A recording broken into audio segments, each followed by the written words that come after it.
Jake had heard no so many times. It felt like background noise. No, we're not hiring. No, you don't have enough experience. No, you didn't get the scholarship. It started to wear on him, not just mentally, but physically. You could see it in his eyes. That kind of tired that doesn't come from lack of sleep, but from lack of hope.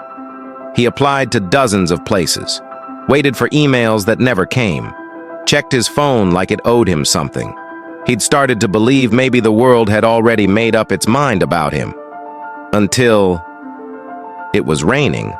Of course it was, because when your life is a mess, the weather always seems to agree. Jake ducked into a bookstore to dry off. It wasn't planned, just a place to breathe. He wandered the aisles, running his fingers across dusty spines of books that smelled like forgotten stories. That's when he saw a flyer taped to a corkboard near the register. Now hiring, entry level, no experience needed. He almost laughed. Probably a scam, right? Still, something in him whispered, just try. He pulled the tab with the number, called, got an interview the next day. The room was small. The lighting was awful. The manager, a woman named Rena, had a pen behind her ear and coffee stains on her shirt. She didn't ask for a resume, didn't look him up and down, didn't make him feel small. She just asked one question. Why do you want to work here? Jake answered honestly.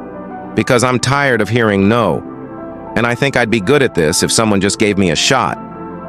She looked at him, really looked, then said two words that changed everything. You're hired. Jake started shelving books, learning titles, smiling at customers. He wasn't changing the world, but something inside him began to shift. Rena became a mentor, not just about work, about life. She pushed him to write again, something he'd stopped doing when rejection piled up. You've got a voice, she said. Don't let the silence win. So he wrote, at night, in the quiet. Short stories, poems, letters he never sent. And something even more surprising started to happen. He began to believe in himself. The first paycheck came. It wasn't huge, but to Jake, it felt like winning the lottery. He didn't buy anything fancy. No new phone, no flashy shoes. He bought his mom groceries, paid off the Wi-Fi bill that had been overdue for 2 months, took his little sister out for burgers and fries, just the two of them, like old times. And then, one night, while scrolling through job boards out of habit, he saw an ad for a youth writing workshop. Volunteers needed? He didn't hesitate. He signed up. The community center was loud, chaotic, a mess of energy. Jake walked in, still feeling like a fraud. But then he saw a kid, maybe 12, sitting alone, scribbling into a worn-out notebook. He sat beside him. What are you writing? Jake asked. The kid looked up, suspicious. It's stupid. Jake smiled. So was my first story. Want to trade stupid stories? The kid blinked, then nodded. That moment? That right there? It became a weekly thing, every Thursday. Same table, same notebook, new pages. The kid's name was Marcus, and 3 years later, Marcus won a statewide storytelling competition. On the stage, holding the trophy, he said one thing. This is for the guy who told me my words weren't stupid. Jake watched from the crowd, and yeah, he cried again. Funny thing about life? Sometimes your biggest impact doesn't come from loud moments. It comes from quiet choices, the whispers that turn into echoes. Jake didn't become rich, didn't go viral. But years later, someone wrote a blog post about a volunteer who changed their life. That post got shared, and shared again. A nonprofit noticed, invited him to speak. His story reached more ears than he ever imagined, all because of one yes, 10 years later.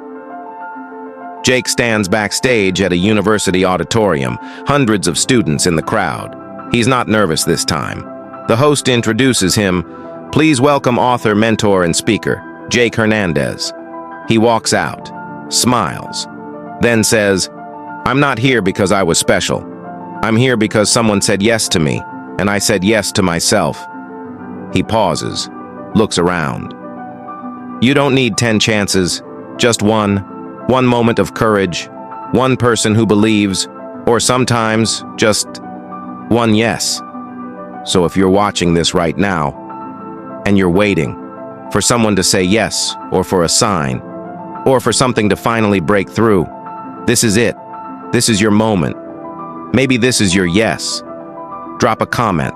Who gave you your first yes? Hit like if this story reminded you of someone. Subscribe if you want more stories like this, stories with heart. And hey, if you've already gotten your yes, be someone else's. Because the world doesn't change with noise, it changes with whispers.